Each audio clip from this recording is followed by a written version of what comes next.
박수 많이 치니까 좋으시죠? 박수 건강에 좋대요. 주님 안에 다시 한 주간 만에 또 만나게 되어서 너무 고맙습니다. 지난주에 못 나오셨던 분들 또 만나게 더 반갑고요. 우리가 아브라함 그러면 아브라함은 성경을 통해서 하나님으로부터 가장 큰 은총을 받은 사람입니다. 그래서 아브라함을 우리가 보통 부를 때 복의 근원이다 또는 믿음의 조상이다 이런 칭호를 갖죠. 누가 저보고 당신은 복의 근원입니다, 믿음의 조상입니다 하면 너무 좋을 것 같아요. 아브라함은 정말 많은 그 복을 받은 사람이고요.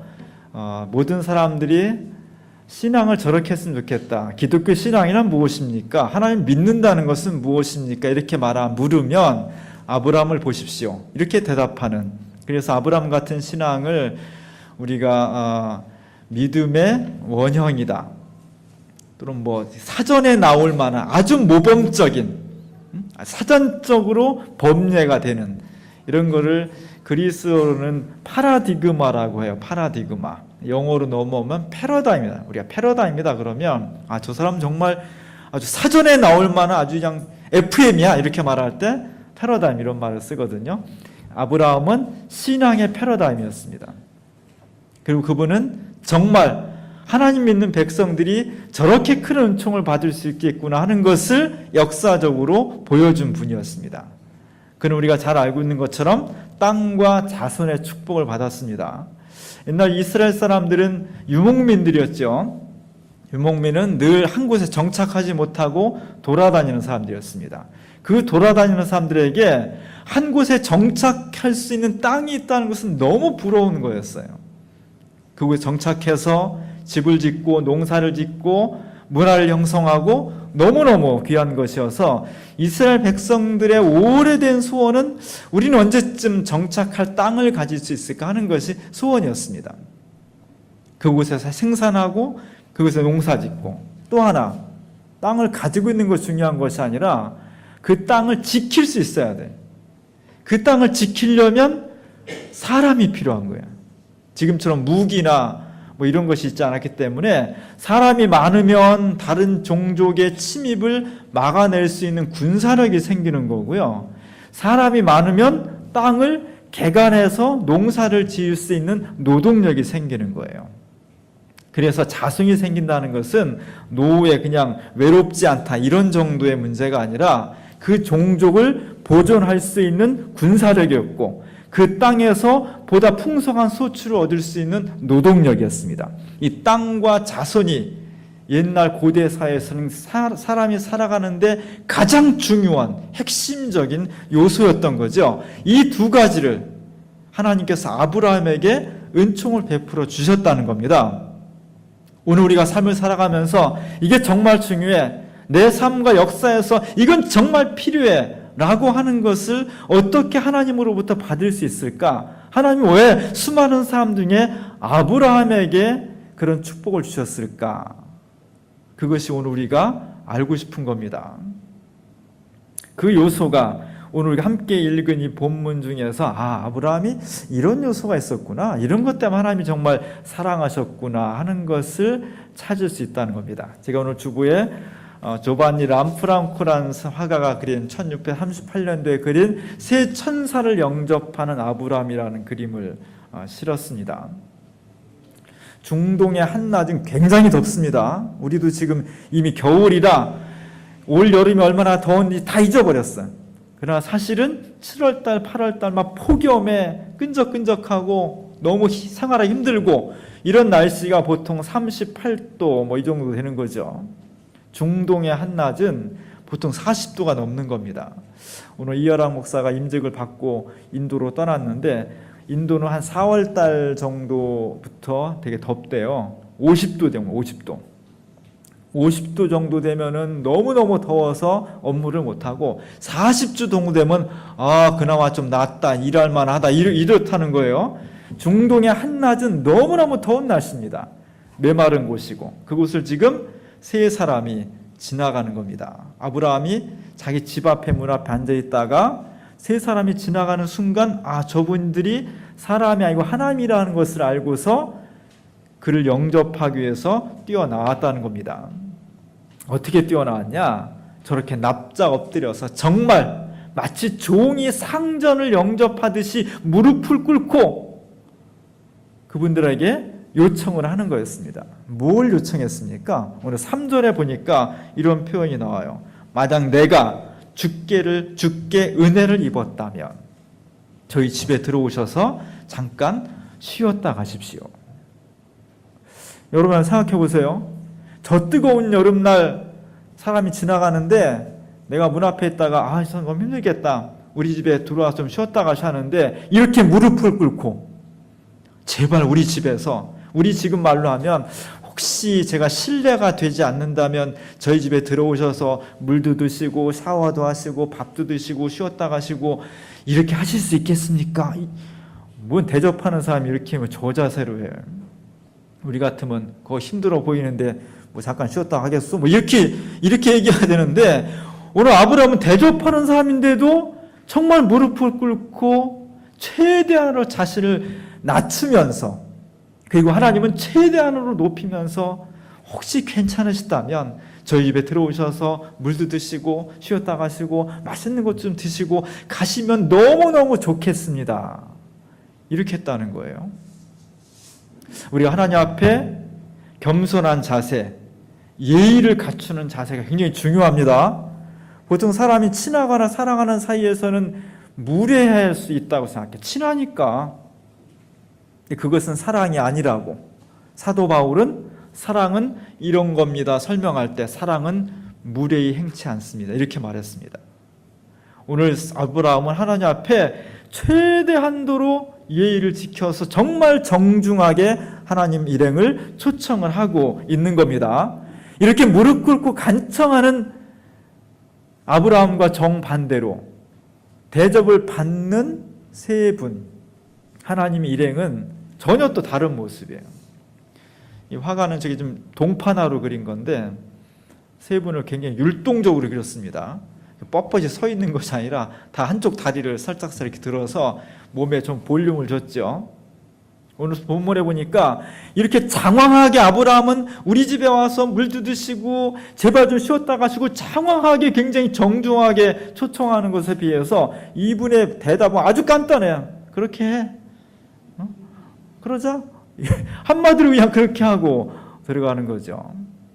이분들의 이 율동적인 자세 앞에서 그 아브라함이 행하는 모습을 보면 6절, 7절 이렇게 쭉 보면 아브라함이 연세가 많이 드신 분인데도 산전수전 다 겪은 사람인데도 굉장히 호둥댄다는 거예요.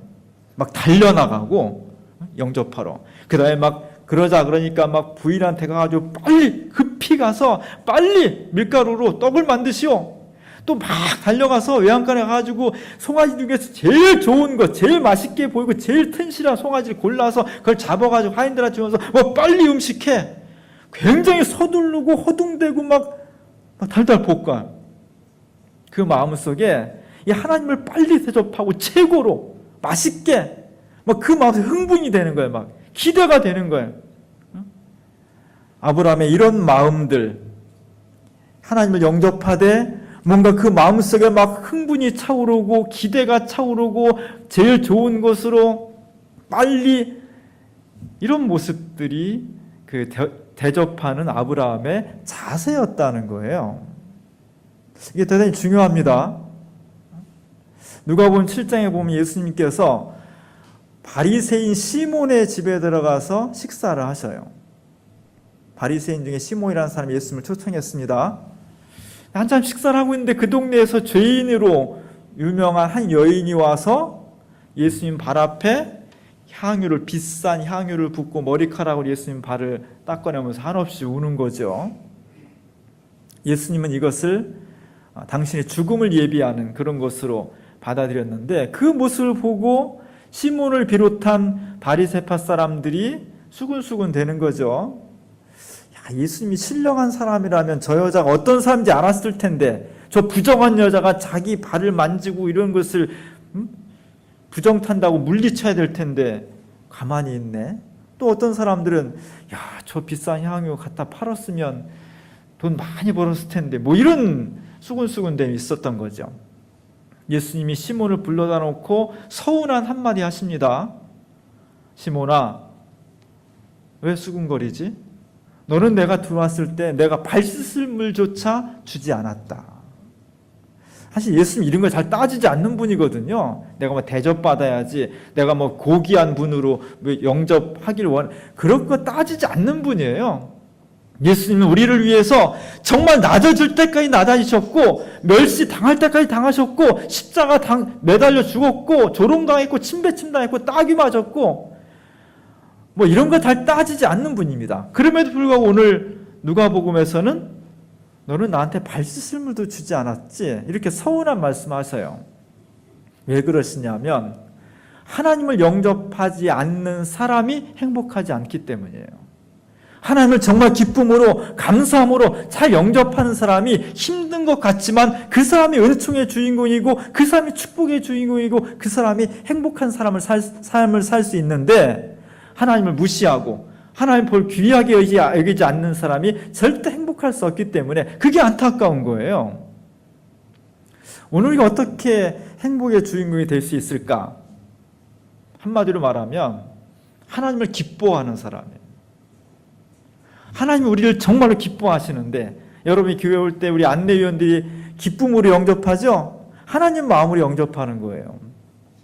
여러분이 오는 것을 하나님은 너무 기뻐하시는데 하나님을 만나러 오는 우리는 뚱하고 오면 그게 안 맞는 거예요. 하나님이 우리를 기뻐하시듯이 우리도 하나님을 기뻐하는 사람이 행복한 사람입니다. 저도 저희 이제 부모님 다 돌아가셨고 장인, 장모님 살아계신데, 사실 우리 부모님들이 우리를 키울 때 얼마나 예쁘게 키웠어요. 막 어렸을 때 막 그냥 뽀뽀해주고 맛있는 거 사주고 안아주고 업어주고 그냥 얼마나 모두가 다 그렇게 우리 다 귀한 자식들이에요. 근데 이제 우리가 커서 부모님이 연로하셨을 때 부모님이 야 오랜만에 야 니네 집 가겠다면 오십시오 하지만 또 한편으로는 좀 귀찮은 면도 있어요. 그게 참 죄송스러워요. 사실은 부모님이 한 달 정도 안 오시면 왜 안 오시냐고, 보고 싶다고 빨리 오시라고 막 그래야 되는데 안 오시면 그냥 안 오시나 보다 하고 그냥 몇 달도 그냥 지나가는 게 우리들 모습이잖아요. 부모님을 진심으로 영접하는 분들이 하나님의 마음을 가지고 있는 사람들입니다. 요즘 회사에서도 얼마나 사람들을, 고객을 잘 영접하냐가 대단히 중요해요. 그래서 외국 회사들, 외국과 협상하는 그런 회사들은 외국 사람들을, 손님을 접대하는 게 굉장히 중요한데 해외 손님들을 전문적으로 접대하는 업체들이 생겼어요. 바이어들이 오는데 비행기에서 딱 내릴 때 상대 측 협상하는 회사에서 저렇게 멋진 세단을 딱 대절해가지고 나도 저런 세단 좀 한번 타보고 싶은데 대전에서 저렇게 멋진 남녀가 배꼽 인사를 하면서 참을 열면서 쫙 영접해보세요. 오는 때부터 기분이 좋은 거예요. 근데 어떤 나라 갔더니 뭐 영접은 나한테 그냥 시큰둥하게 나오고 그러면, 물론 협상의 조건은 제일 핵심은 그 물건이 좋으냐 나쁘냐 이런 것이 핵심이겠지만 벌써 들어올 때부터 마음이 환하게 열려서 협상에 임하는 대표하고 기분이 안 좋은 상태 대표하고 결과가 똑같을 수 없겠죠. 영접이 대단히 중요한 겁니다. 우리 인생의 최고의 손님은 누구냐? 최고의 인물은 바로 예수 그리스도입니다. 나의 가장 중요한 고객, 나의 가장 중요한 주인은 예수님이에요. 그 예수님을 나의 생명의 구주로, 내 인생의 주인으로 믿고 고백하는 사람에게 하나님께서 우리에게 은총을 베풀어 주신다는 겁니다. 오늘 아브라함이 땅과 자손을 받을 수 있는 엄청난 축복과 은총의 주인이 되었던 것은 하나님을 정말 기쁨으로 영접했기 때문이에요. 그건 믿음이 없이는 못하는 거예요. 그 하나님을 볼 수 있었고 그 하나님을 내 인생의 주인이라고 여길 수 있는 믿음이 있었기 때문에 그렇게 영접한 거죠. 우리도 하나님을 잘 영접했으면 좋겠습니다. 어떻게 하면 되겠어요? 오늘부터 문 앞에 기다리고 있을까요? 하나님께서 다행스럽게 우리에게 그러지 않아도 되는 방법을 가르쳐 주셨습니다. 그게 바로 예배예요. 이렇게 일주일에 한 번씩 하나님 앞에 나와서 미팅을 하는 겁니다. 예배는 너무 소중한 거예요. 그래서 신앙생활의 모든 중요한 요소는 다 예배에 들어 있습니다. 찬양 드리고 기도하고 말씀을 듣고 봉헌을 드리고 이 모든 삶의 축소판이 거룩한 성도의 삶을 집약시켜 놓은 것이 예배예요. 예배는 너무나 소중한 겁니다. 그래서 어떤 화가가 지금부터 한 70년 전에 우리나라 사람들이 굉장히 그 서양적으로 그렸죠. 여정 중의 예배라는 그림을 그렸어요. 70년 전에 그린 건데도 굉장히 모던하게 느껴져요. 우리나라는 아니니까 미국 정도겠죠. 여행을 하다가 주일을 맞아요. 주일이라는 시간을 맞이해서 그 시간에 바로 그냥 땅에 무릎 꿇고 하나님 앞에 예배를 드렸다는 겁니다. 저 사람의 삶은 여행 중에 있어서도 중심이 하나님 앞에 서 있다는 그 자세가 중요한 거예요. 기독교인과 비기독교인의 삶의 커다란 차이점은 뭐냐? 비기독교인은 일주일간 살면서 일하는 5일이 중심이에요. 이 5일을 잘 일하기 위해서 토요일날 일요일날 잘 쉬어야 돼. 잘 쉬고 잘 먹고 잘 놀고 그래야 새 힘을 얻어서 5일 동안 일하는 거예요. 기독교인은 주일을 잘 지키기 위해서 나머지 날짜를 사는 거예요. 주일에 정말 내가 하나님을 잘 섬기고 내가 주님의 은총과 구원의 능력을 받기 위해서 나머지 기간에 먹고 살아야 되니까 이 주와 부가 기독교인과 아닌 사람이 다른 겁니다. 생김새가 다른 것이 아니라 시간을 맞이하고 날짜를 맞이하고 가치와 의미를 어디에 두냐가 다른 거예요. 그런 기독교인은 주일이 기다려져요. 마치 오늘 아브라함이 하나님을 만났을 때 뛰어 달려나가서 그분들을 납작 엎드려서 정말 정중하게 영접하듯이 그 주님을 대접하기 위해서 이 노구를 입고 막 뛰어다니는 거예요. 막 밀가루 좋은 거루에 송아지 좋은 거루 잡아 빨리빨리에 최선을 다하자. 막 그 노인네가 막 뛰어다니고 설레고 기쁘듯이 오늘 우리가 주일을 맞이해서 오는 사람들은 이 시간이 정말 기다려지고 설레고 기쁘고 막 흥분되고 막 그래야 돼. 그래야 기독교인이 되는 겁니다. 주일을 소중히 여기고 이 예배를 정말 소중히 여겼으면 좋겠습니다. 우리 주일날 11시 내 인생의 가장 소중한 포커스는 어디냐? 중요한 게 굉장히 많은데 일도 중요하고 자식도 중요하고 돈 버는 것도 중요하고 사람 만나는 것도 중요하지만 내가 한 주간 동안에 딱 하나 점을 찍으라 한다면 내 인생의 초점은 주일날 11시 여기가 초점인 겁니다. 그렇게 사는 사람이 하나님으로부터 기뻐하심을 입는 사람이 되는 거예요. 또 하나 중요한 하나님을 영접하는 기뻐하는 방법은 기도하는 거예요. 기도는 너무 소중한 거예요. 기도는 좋은 거예요. 기도는 내 마음을 내 상황을 하나님 앞에 아뢰는 거예요. 하나님, 제가 너무 요즘 이렇게 힘이 듭니다. 너무 아파요. 너무 고민이 많습니다. 하나님, 우리 사회에 너무 모순이 많습니다. 하나님의 정의가 이루어졌으면 좋겠습니다. 평화를 주십시오. 그것을 듣는 분은 전능하신 분이고 우리를 사랑하신 분이고 우리에게 좋은 것을 주시기 원하시는 분이에요. 그분께 내 사정을 솔직히 아뢰는 거예요. 그래서 그 시간은 거룩하고 기쁜 겁니다. 얼마나 좋으면 저 수달도 손을 저렇게 공손히 모으고 기도로 하겠어요. 우리의 마음이 우리의 기도가 저렇게 기쁘고 감사했으면 좋겠습니다. 어떻게 그럴 수 있는가? 그게 믿음이에요. 믿음이 있는 사람은 바로 예배 드리는 것을 기뻐하고 기도하는 것을 즐거워하고 믿음이 없이는 예배를 기뻐할 수도 없고 기도할 수도 없어요. 그래서 믿음이 없는 사람 예배 드리려 하면 정말 도살장에 끌려가는 소처럼 끌려와서 예배를 드리게 되는 거고 기도하라 그러면 그냥 1분 만에 다 끝나. 그러나 정말 믿음이 있는 사람은 예배가 즐겁고 기대되고 흥분되고 기도하자 그러면 너무 좋아하고 오늘 우리의 삶 속에 하나님의 은총이 내게 임할 수 있다는 걸 좀 믿어보십시오.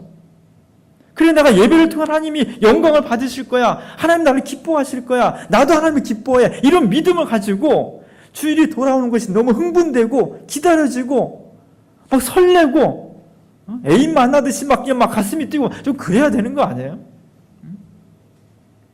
우리의 마음이 그렇게 간절했으면 좋겠습니다. 아무 문제가 없다면 모르지만 오늘 우리 인생을 살아가면서 여러분의 심령 속에 가정 속에 일터 우리 역사와 구조 속에 문제 없는 때가 있어요.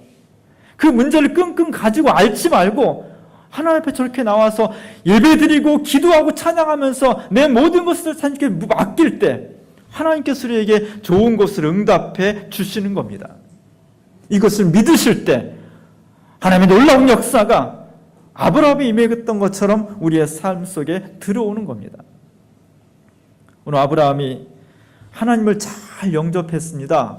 정말 기쁨으로 감사하면서 영접했을 때 그 대접을 다 받은 하나님께서 아브라함에게 묻습니다. 네 아내 사라가 어디 있느냐? 사라가 어디 있었어요? 감히 나오지는 못하고 저 문 뒤에서, 아브라함 뒤에 있는 장막 뒤에서 이렇게 엿듣고 있었던 거죠. 내가 정말 중요한 축복을 주겠다. 내가 평생 그렇게 기도하고 간절히 원했지만 이루어지지 않았던 너의 자손의 축복, 내년 이맘때 너는 아들을 낳게 될 것이다. 저 얘기를 듣고서 사라가 웃었습니다. 너무 좋아서 웃었을까요? 껄껄 웃었을까요? 웃음은 건강에 좋은 거지만 비웃음은 건강에 해로운 겁니다. 사라의 웃음은 비웃음이었어요. 아유, 그럴 리가 있습니까? 과학이 발달하지 않았고 또 의학적인 지식과 산부인과 지식이 없어도 여성이 이제 연세가 많으면 임신할 수 없다는 건 다 체험적으로 아는 거예요. 내가 이미 몸이 늙었는데 무슨 아이를, 그 말이 합리적인 거죠. 그러나 기적은, 하나님의 능력은 인간의 상식과 체험을 항상 넘어서는 곳에서 일어나는 겁니다. 그것을 믿을 때 놀라운 기적이 일어나는 겁니다. 그래서 하나님께서 내가 왜 웃느냐? 사라가 딱 잡아댔죠. 안 웃었다. 아니다, 웃었다 그랬죠. 그래서 1년 후에 정말 그 비웃음의 내용이 현실화됐습니다. 하나님께서 아들을 주셨고 아브라함과 사라와 아들 이삭은 너무너무 행복한 가정, 그리고 그들을 통해서 이스라엘 12부족이 생겨나고 하늘의 별처럼 바닷가 모래와 같은 자손의 번식이 일어났던 겁니다. 대신 그의 아들의 이름은 뭐였어요? 웃음이었습니다. 웃음. 웃었다. 그래서 이삭의 이름이 웃음입니다. 오늘 하나님께서 우리에게 주시는 메시지는 간단해요. 성경 전체 메시지는 내가 너를 사랑한다는 거예요. 사랑하는 사람 만날 때 불쾌합니까? 기분 너무 좋은 거예요. 사랑하는 사람 만날 때는 너무 기쁘고 기다려지고 흥분되는 거예요. 하나님 우리를 만나실 때 그런 기뻐하면서 만나는 겁니다. 똑같이 우리도 하나님을 만날 때 좀 기뻐하자는 거예요. 기쁘게. 하나님 오늘 나에게 무슨 은총을 주실까? 하나님 나에게 어떤 것을 예비하셨을까? 기대도 좀 하고, 오늘 교회 가면 내가 어떤 은총을 받을까? 좀 기대도 해야지. 흥분돼야죠, 마음이. 막 서둘러야지. 교회 가는 것 때문에 막 새벽부터 막 이리 뛰고 저리 뛰고 막 해야지. 그런 기뻐하는 마음들을 주님께서 사랑하시는 겁니다. 그 사람에게 하나님께서 오늘 아브라함에게 주셨던 땅과 자손, 그 시대와 그 인생의 가장 소중하고 핵심적인 것을 하나님께서 은총으로 베풀어 주신다는 겁니다. 하나님을 기뻐하는 사람, 하나님이 나를 기뻐하듯이 나도 하나님을 기뻐하는 그 사람에게 아브라함의 은총이 내려지는 겁니다. 이 놀라운 역사가, 이 놀라운 은총이 오늘 아브라함처럼 하나님을 정성껏 영접하고 기뻐함으로써 오늘 내 삶 속에, 우리의 가정과 일터와 우리의 사회 속에 충만히 이루어질 수 있기를 주님의 이름으로 간절히 축원합니다. 기도하겠습니다. 은혜로우신 하나님, 하나님 우리를 기뻐하십니다. 하나님 우리를 너무나 사랑하십니다. 오늘 아브라함이 그 기뻐하시는 하나님을 기쁨으로 영접했듯이 우리도 주님을 기쁨으로 영접하길 원합니다. 정말 기대되는 마음으로, 정말 흥분된 마음으로 주님의 예배를 기다리고 준비하는 저희들 되게 하시고, 정말 기쁘고 감사한 마음으로 하나님 앞에 내 사정을 다 아뢰일 수 있는 기도하는 저희들 될 수 있도록 도와주시옵소서. 예배드릴 수 있고 기도할 수 있는 믿음을 제게 주셔서 그 믿음을 통해 그 옛날 아브라함이 주셨던 놀라운 축복과 은총이 바로 오늘 내 삶 속에서, 우리의 사회 속에서 이루어질 수 있는 놀라운 축복의 주인공들이 될 수 있도록 도와주옵소서. 예수님의 이름으로 간절히 기도합니다.